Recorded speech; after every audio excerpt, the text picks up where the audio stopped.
Money, quite simply. Even if this motive seems incongruous, we're in no position to deny or affirm it until we know whether a market for human organs exists.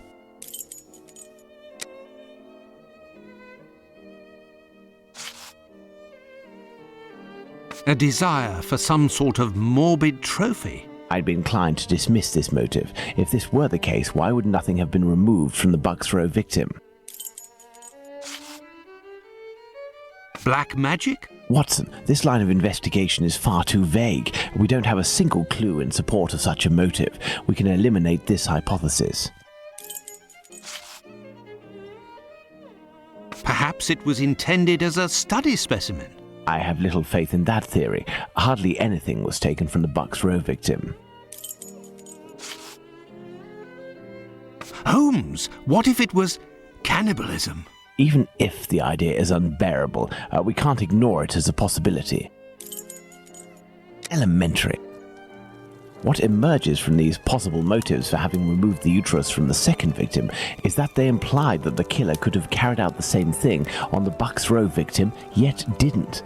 This brings us to a terrible conclusion. Our killer has evolved in the space of only a few days, and if that's the case, had he already struck before the first murder to which we attribute them? And if the killer strikes again, what atrocity awaits his next victim?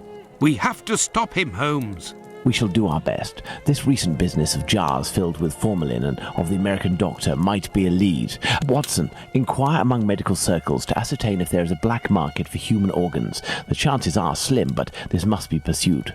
Very well. What about you, Holmes? I will send word to Aberline regarding our recent conclusions. I should also like to become a gas man and pay a visit to Bluto at the Wasp's Nest. Understood, Holmes. I think one of my old university colleagues who works at the London hospital will be able to help me. I shall write him a note at once. He should be able to see me during the day. Afterwards, shall we meet here? Yes, Watson. See you later, and good luck. I must get to the London hospital, where my old university colleague works.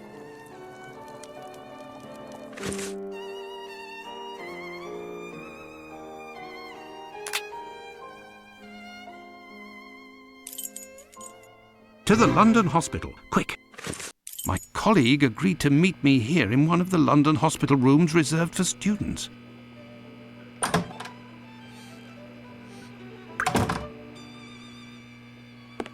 Ah, John, you're there already. Punctual as always. Tell me, you don't seem to be in good shape. Is it possible that your recent marriage is making you this morose? Ah, you know me well, Andrew. No, it's a strange and terrible affair that concerns me. Have you read my note? Yes, I admit that I was surprised. It just so happens that I, too, was asking questions about our morgue. What do you think? Have you heard of any organ trafficking within? No, John. No doubt there exists some exchange between colleagues. Not quite legal, of course, but nothing that can qualify as trafficking. Since the Anatomy Act of 1832, which permitted the use of unclaimed corpses for science, the black market trade was definitely halted. There are sufficient subjects available for all practitioners and students. Of this I can confirm. Well, organ trafficking as a lucrative trade is out of the question. Then what is troubling you with the morgue? You are talking about trafficking organs, but I suspect there is trade in whole bodies. What do you mean to say? Whole bodies are disappearing? Well, it's confidential, but I know of your discretion and your friendship with the famous Sherlock Holmes. I can tell you that a few corpses have recently disappeared from the hospital morgue. Cadavers that were intended for dissection. That is to say, not claimed. Poor, unknown people. If a single corpse had disappeared, it might have been a bad joke. There are many students who pass through here. It's even a meeting spot.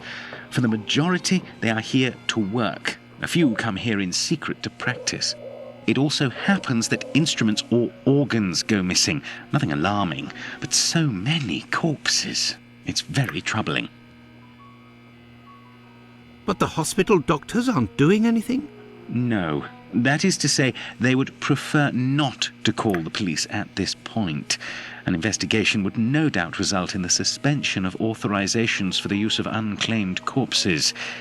Do you think that you could intercede on our behalf with Sherlock Holmes to clear up this situation?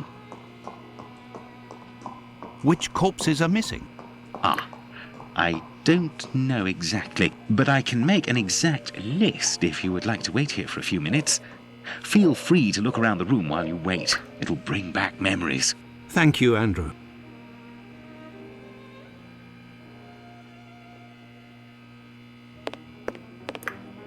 The last lesson must have been about the human heart. And for a class of beginners, I expect, as this diagram is rather rudimentary. These wheeled trolleys are very handy for laying out surgical instruments. This wheel won't roll despite all of the added grease. Curious, as Holmes would say. This rag is full of grease. It certainly wasn't used for a dissection. Was someone doing some mechanical work here? It's here that students come to carry out their experiments.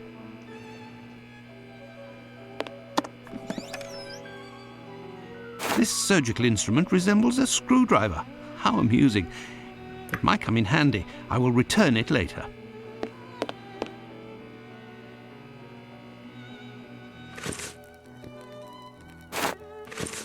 A message. I'll be... Why the devil was it hidden here?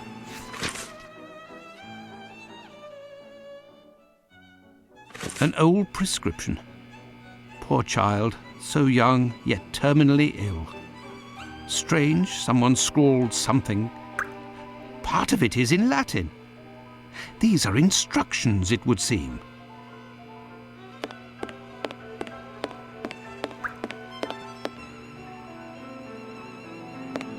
There is a heart in this jar. Based on its colouring, it hasn't been there long. And it looks like the drawing on the board. This jar contains 2 lids with combination locks.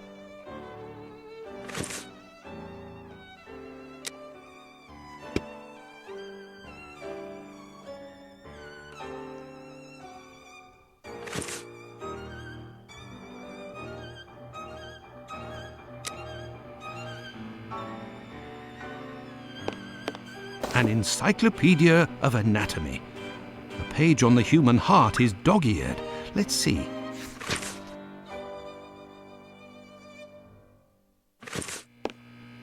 There is a heart in this jar. This jar contains 2 lids with combination locks.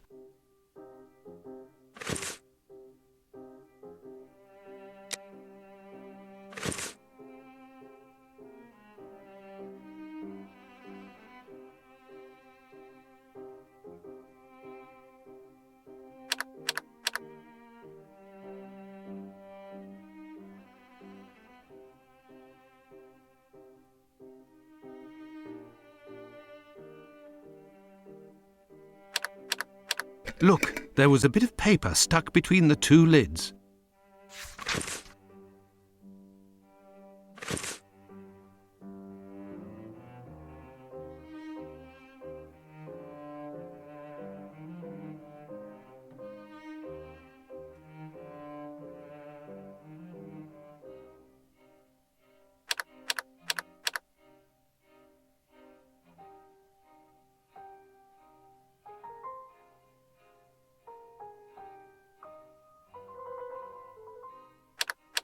Incredible! Someone has hidden a magnet in this heart. But to what end?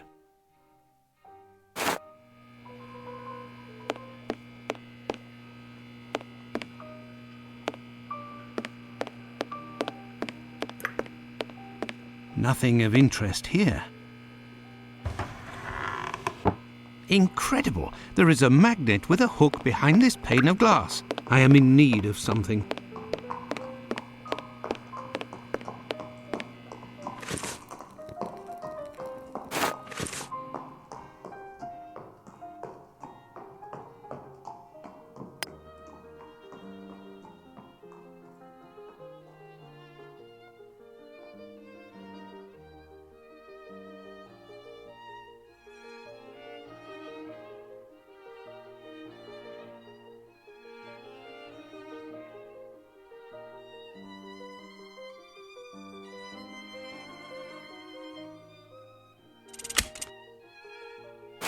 There, all done.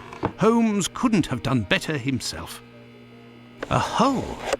I can make out something inside, but how to get it out? I will need a hook. I found it. A coded message. I do believe I will need Holmes. Here is the list, John. The missing corpses are those of a woman, 40 years old, beginning of August, another, 55 years old, 2 weeks ago, and recently, a young woman.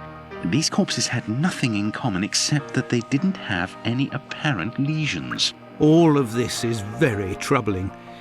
Well, I think that I have all of the information possible, and I promise that I will do what I can to clear up this business. I must leave you, my friend, and In the name of our friendship, Please don't go so stare. to be sure. Thanks again, Andrew. it is I who must thank you, John. Don't forget to keep me up to date and say hello to your charming wife for me. Count on me, Andrew. I must go to the wasp's nest to find this rogue that Watson dubbed Bluto. He may be able to provide information on Dr. Tumblety. This lead, although tenuous, is well worth following.